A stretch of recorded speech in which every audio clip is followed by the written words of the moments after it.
আজকের এই ভিডিওতে ইউটিউবের গুরুত্বপূর্ণ 5টি সেটিংস দেখাবো। এই সেটিংসগুলো শিখে রাখুন, আপনারও কাজে লাগতে পারে। প্রথম সেটিংসটা করার জন্য আপনি ইউটিউবে চলে আসবেন। ইউটিউবে আসার পর আপনি নিচের দিকে লোগো আছে, লোগোতে ক্লিক করে দিবেন। লোগোতে ক্লিক করার পর আপনি উপরের দিকে সেটিংস আছে, সেটিংসে ক্লিক করবেন। এখান থেকে আপনি জেনারেল যে অপশনটা আছে এখানে ক্লিক করবেন। তারপর এখান থেকে আপনি একটা অপশন পাবেন লোকেশন, আপনি লোকেশনে ক্লিক করে দিবেন। এখান থেকে আপনি অবশ্যই আপনার লোকেশনটা এখান থেকে সিলেক্ট করে দিবেন। আমারটা বাংলাদেশ, আমি বাংলাদেশ দিয়ে দিলাম।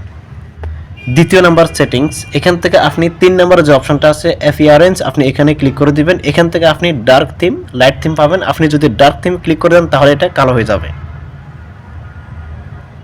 3 নম্বর সেটিংস করার জন্য আপনি উপরের দিকে সেটিংসে ক্লিক করে দিবেন। সেটিংসে ক্লিক করার পর আপনি একটু নিচের দিকে আসবেন। নিচের দিকে আসার পর আপনি এখানে একটা অপশন পাবেন ডাউনলোডস, আপনি ডাউনলোডস এই লেখাটাতে ক্লিক করে দিবেন। ক্লিক করে দেওয়ার পর আপনি 2 নম্বর একটা অপশন পাবেন ডাউনলোড ওভার ওয়াইফাই অনলি।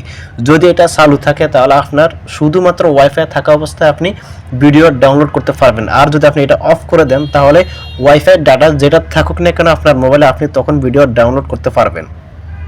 4 নম্বর সেটিংসটা করার জন্য আপনি আবারও সেটিংসে ক্লিক করে দিবেন। তারপর এখান থেকে একটু নিচের দিকে আসবেন। নিচের দিকে আসার পর আপনি এখানে একটা অপশন পাবেন প্লেব্যাক, আপনি প্লেব্যাক এটাতে ক্লিক করে দিবেন। ক্লিক করে দেওয়ার পর আপনি প্রথমে যে অপশনটা পাবেন অটো প্লে নেক্সট ভিডিও, আপনি যখন একটা ভিডিও দেখেন, ভিডিওটা দেখার সময় এই ভিডিওটা শেষ হয়ে গেলে পরবর্তীতে আরেকটা ভিডিও অটোভাবে চলে আসবে। যদি আপনি এটা চালু করে রাখেন তাহলে ওই ভিডিওটা অটো প্লে হবে, আর যদি এটা অফ করে রাখেন তাহলে ভিডিওটা অটো প্লে হবে না। 1 নম্বর সেটিংসটা করার জন্য আপনি এখানে লোগোতে ক্লিক করে দিবেন। লোগোতে ক্লিক করার পর আপনি এখানে একটা অপশন পাবেন ডাউনলোড, আপনি ডাউনলোড অপশনটাতে ক্লিক করে দিবেন। এখানে আপনি যে সমস্ত ভিডিওগুলো ডাউনলোড করে রাখছেন সমস্ত ভিডিওগুলো এখানে কিন্তু দেখাবে। এখন আপনি যদি চান এই ভিডিওগুলো আপনি এক ক্লিকে ডিলিট করবেন তাহলে আপনি কীভাবে করবেন, তার জন্য আপনি উপরের দিকে 3 ডট মেনুতে ক্লিক করে দিবেন। এখান থেকে আপনি সেটিংসে ক্লিক করে দিবেন। তারপর একটু নিচের দিকে আসলে একটা অপশন পাবেন ডিলিট অল ভিডিও, আপনি ডিলিট অল ভিডিও এটাতে ক্লিক করে দিবেন।